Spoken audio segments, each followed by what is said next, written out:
This is News 3 at 6. What a difference a few hours can make. Crews continue to work to clear the streets in Madison after we got more than 6 inches of snow. And while the storm system may be gone, the cold is ready to creep on in. We have live team coverage of this cleanup process. Well, we start with meteorologist Dana Fulton on the backyard patio monitoring the extreme cold that is on the way. Dana? It is about to get very cold outside for us, not just our temperatures, but what it feels like with the wind chill factored in. We're expecting to drop well below zero. Before we get to that cold weather, though, of course, we can enjoy a little bit of snowfall. Now, we did pick up almost 8 inches in Janesville. Again, close to 7 for us in Madison at the airport. That's our official number in Madison, but I know some sides of town, folks were measuring a little higher at their houses or just a little less. In Beaver Dam, right at 7 inches, the official total. So from October 1st all the way through January 17th, 109 days, we picked up almost 10 inches of snowfall. Now, just in the last 6 days, from the 18th through the 23rd, we've picked up over 10 inches. We're still a little behind for the season, but we've practically doubled, a little over doubling actually, what we've picked up so far just with the snow event on the ground right now.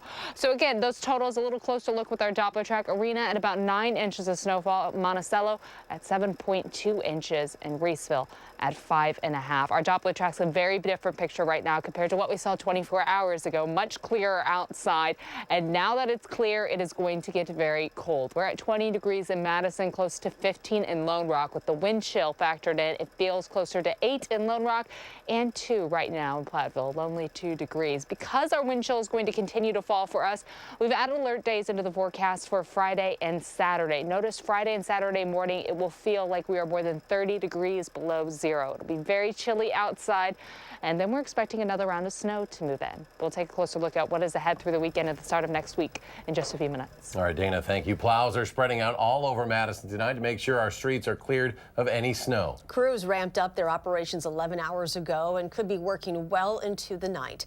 Rose Schmidt joins us live from Madison's far west side with what you need to know. Rose? Yeah, so we are out here at 5 o'clock, and we told you that Whitlock Road here hadn't been plowed yet, but good news, just a few minutes ago, the plows have actually come through here, and now the road is plowed. So I think that's the best proof there is that if your street hasn't been plowed yet, don't worry, the plows are on their way. Have not seen any plows here. Just off Old Middleton Road, the side streets looked like this for much of the afternoon. The big problem is when you have to turn or when you get to an intersection. Susan Geddert's kids, Anya and Daniel, are enjoying a snow day.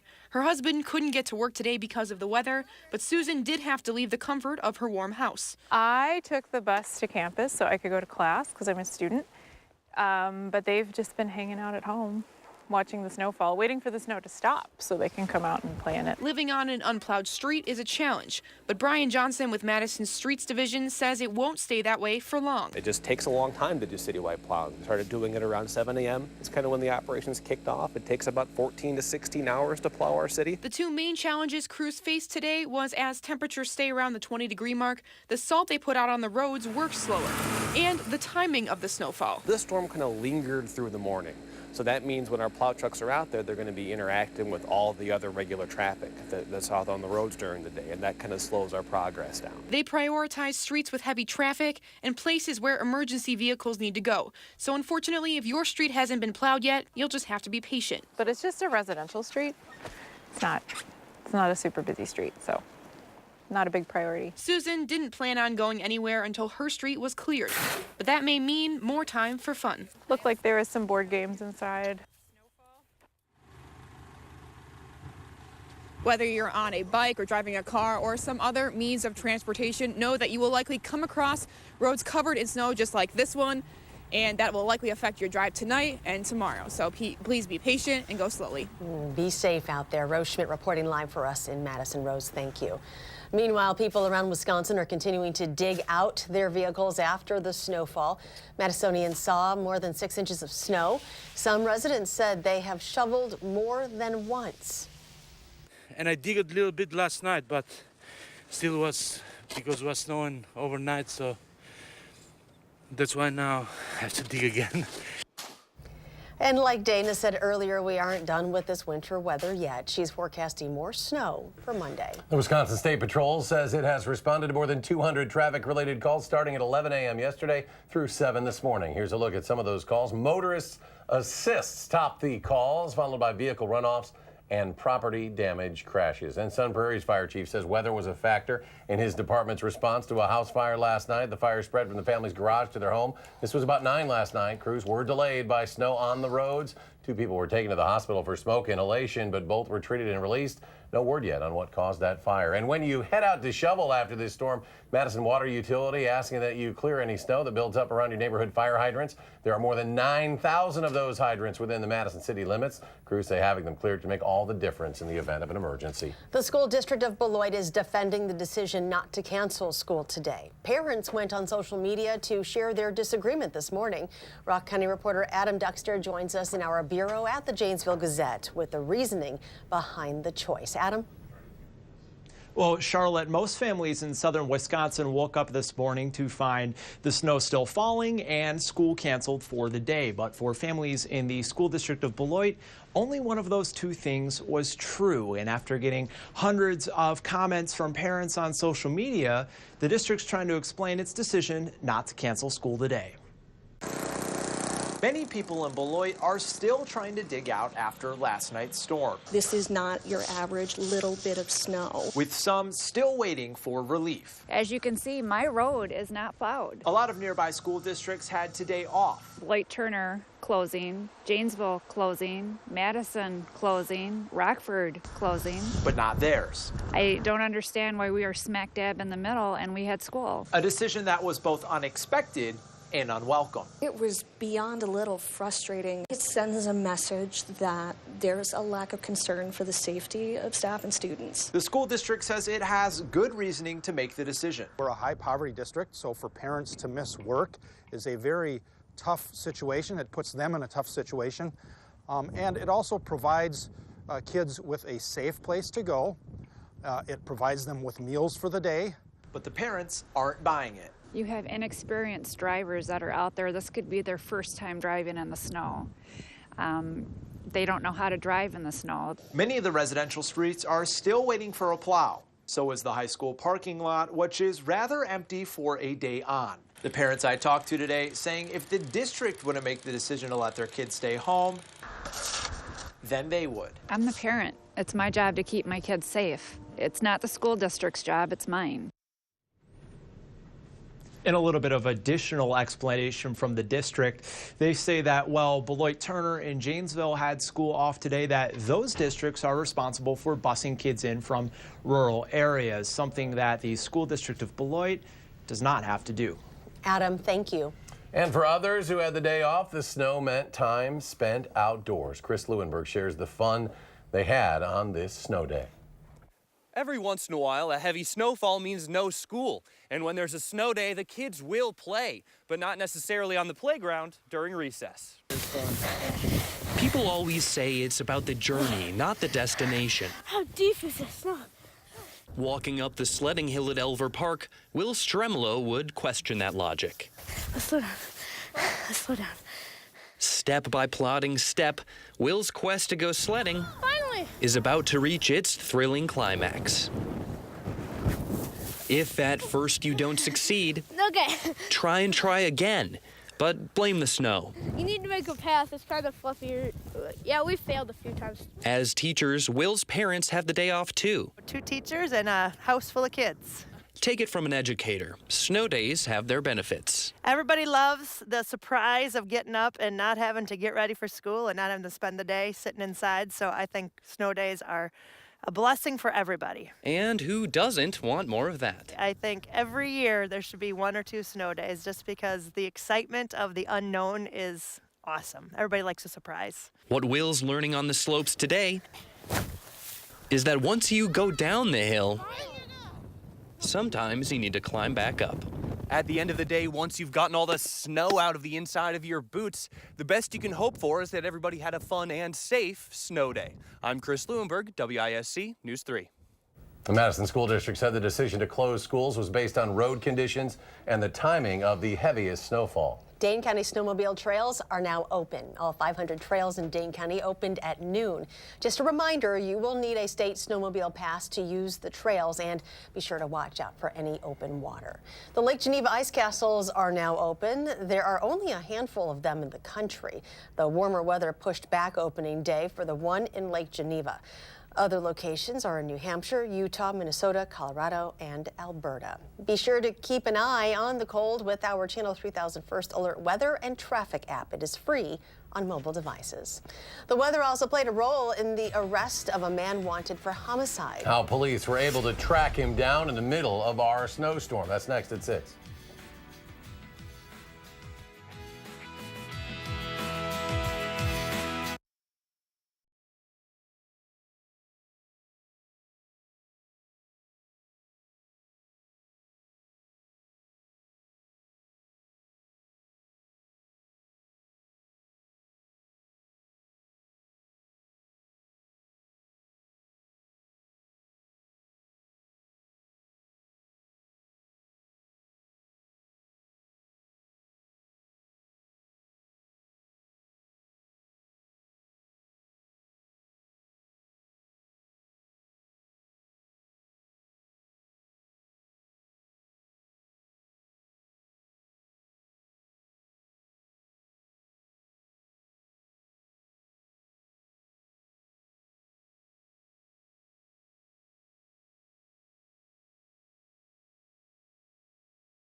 A more than week-long manhunt has come to an end. Keely Arthur is here now to share how murder suspect Robert Pulvermacher was finally caught. Keely. Well, most of us consider this big snowfall a big nuisance, but it played a major role in finally finding convicted felon Robert Pulvermacher. Around 1:30 this morning, a plow driver saw a person get dropped off near trucking company Pulvermacher Cartage on Madison's northeast side. The plow driver called it in, reporting it suspicious. Madison police located fresh footprints in the snow, leading them to the suspect who was hiding in the bushes. You'll remember Pulvermacher has been on the run since January 13th. Police say he killed 88-year-old Harold Johnson in the parking lot of Ho Chunk Casino in Lake Delton. Sauk County Sheriff Chip Meister says this is a big relief to Johnson's family. People should do that and leave it up to law enforcement to decide if that incident needs to be investigated when you call in. And obviously it did, and that's how we caught him. Pulvermacher Cartage is owned by Vern Pulvermacher, Robert's brother. And Pulvermacher allegedly owed Johnson $100. The victim's family tells News 3 they are relieved that this man accused of killing their family member is finally in custody. An important update tonight. Keely Arthur reporting. Keely, thank you. The plant where Jamie Kloss's parents worked plans to give their reward money directly to Jamie. Hormel Foods and Jenny O in Barron was offering a $25,000 reward to anyone who had any information on Jamie's disappearance or the death of her parents. James and Denise Kloss worked at the plant for many years. The FBI had also been offering a separate $25,000 reward. No word yet on where that money will go. Jamie Kloss went missing in October, was kept against her will in a cabin in Douglas County for nearly 3 months before she escaped earlier this month. Former Wisconsin Lieutenant Governor Rebecca Kleefisch has a new job as executive director of the Women's Suffrage Centennial Commission. The commission announced today that Kleefisch had been sworn into the post in Washington, D.C. Kleefisch served 8 years as lieutenant governor under Governor Scott Walker before losing re-election in November. Milwaukee's mayor says the city has secured a third-party line of credit to get a step closer to its goal of hosting the 2020 Democratic National Convention. Milwaukee is among 3 finalists, along with Houston and Miami. A decision is expected next month. The DNC requires cities that want to host the event to have a $20 million line of credit. The snow may be gone, or at least it's not falling anymore, but things are expected to get dangerously cold this weekend. Meteorologist Dana Fulton shares what we can expect next in her first alert forecast.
Meteorologist Dana Fulton has an update on our cold forecast. Very, very cold for us. Now that the snow was finally calmed down, settled, just on the ground, no longer falling, we're watching our temperatures just drop, and our wind chills also plummet for us for Friday and Saturday morning. Doppler tracks nice and calm.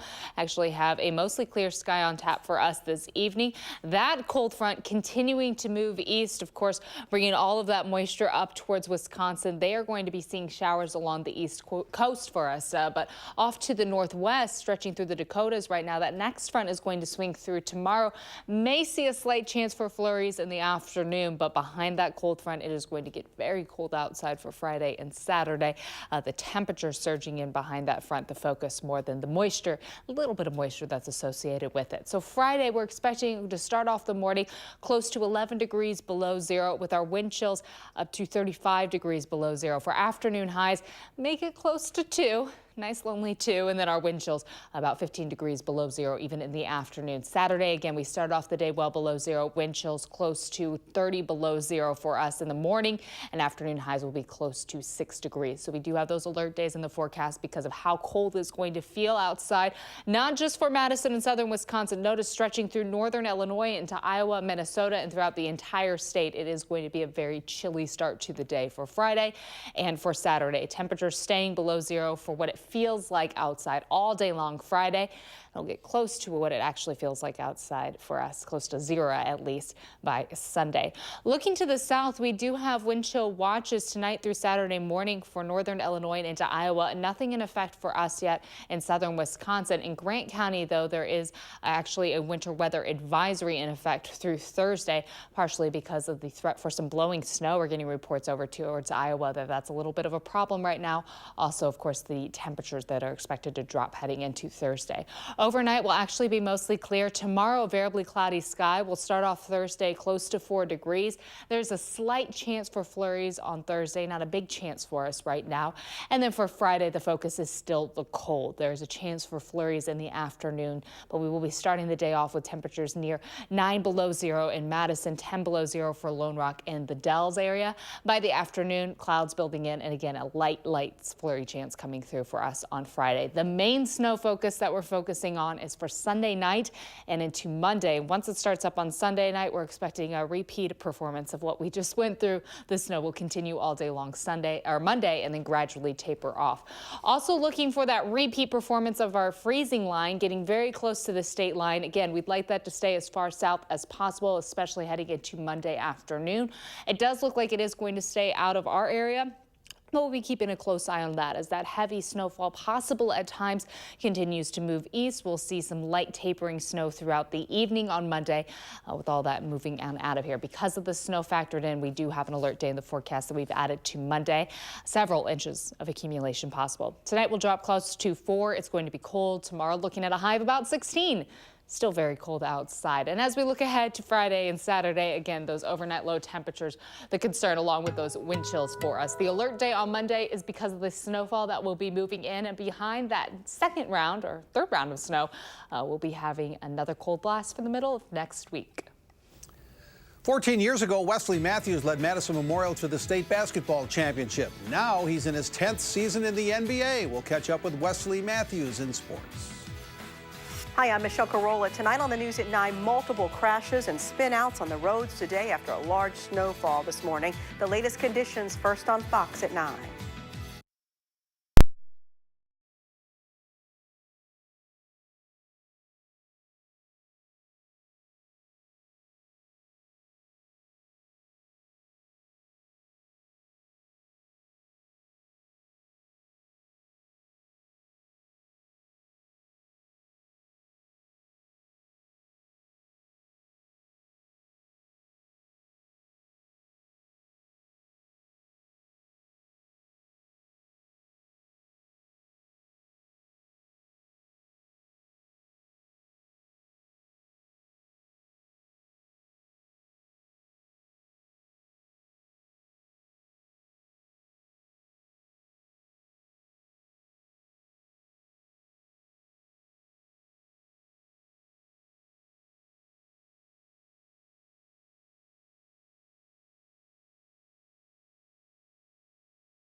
A late start for Badger men's basketball tonight. They'll tip off at Illinois at 8 on BTN. Illinois has been lousy this season, 5-13 overall, 1-6 in the Big Ten. The Badgers just want to do what they're supposed to tonight in Champaign. The biggest thing for us is not to, focus on their record and focus on, the competition that they played and how they've been competitive in some games against some really good teams. But they always like to heat it up, and, I think they have the most possessions per game in the Big Ten. So they like to get up and down and heat it up on defensive end. The Brewers have promoted General Manager David Stearns to General Manager and President of Baseball Operations, and he got a contract extension too. Rick Schlesinger has also been promoted to President of Business Operations. Australian Open quarterfinals, Serena Williams twisted her ankle but played on. Williams had 4 match points against Karolina Pliskova, but Pliskova rallied and eliminated Serena in 3 sets, winning the third 7-5. So Serena Williams remains 1 win short of Margaret Court's all-time record of 24 major singles titles. The Prep Mania Game of the Week returns tomorrow night. Another great matchup. Boys basketball in the Big 8 as Madison East is at Madison Memorial. We'll have it live on channel3000.com tomorrow night. The Dallas Mavericks have 2 of the greatest basketball players in Wisconsin high school history, Devin Harris and Wesley Matthews. Wasn't that long ago we were watching Matthews lead Madison Memorial to the 2005 WIAA State Boys Basketball Championship. Kevin Lewis caught up with Matthews, who's still grinding away in his 10th NBA season. Here comes Wesley Matthews. The odds of Wesley and Devin's careers crossing over in the NBA weren't good. The odds of them playing on the same team weren't great either. Harris was the 5th pick of the 2004 draft. In 2009, Matthews went undrafted. I was angry. I mean, every possible negative emotion you could have, but I was determined. I felt like I belonged in this league, and that's how I attacked every night, every game. The more you tell him he can't do something, the more he's going to be determined to do it. Undrafted. Now the guy's a 10, 11-year vet. Wesley's played with an edge his entire career. He told me even if he was the first overall pick of the draft, he'd still have a chip on his shoulder. That's how I always played. That's how I was raised. And, basketball, not basketball, I have an edge. You could tell he plays with his emotions on his sleeve. He always plays with that type of fire. Even when we weren't teammates and playing against one another, he's always, been a high competitive guy. And I don't think that'll ever change him. Despite tearing his Achilles tendon 4 years ago, Wesley's the 2nd fastest player in NBA history to hit 1,000 career three-pointers. And he could be top 10 all-time before he calls it a career. His outside shooting and playmaking is important to us. He shot the ball well, he's defending well, he does the things that he does. It didn't happen the way that I envisioned it, but God has a plan that is bigger than any one person can know and understand at any point in time, and I just tried to stick with it, keep grinding, keep working, and this is where I am. Harris and Matthews were both named Mr. Basketball as the best player in the state, but Harris says, I was unanimous, though. Old veterans now of the NBA. Final check with Dana. So we're looking at alert days for Friday and Saturday because our temperatures are going to drop so much for the end of the week. That alert day on Monday is for snowfall. Another several inches expected for us. All right, thanks for joining us. We'll see you back here at 10. Download the new Channel 3000 app and get alerted on your mobile device the minute news breaks. Wherever you go, be the first to know with Channel 3000.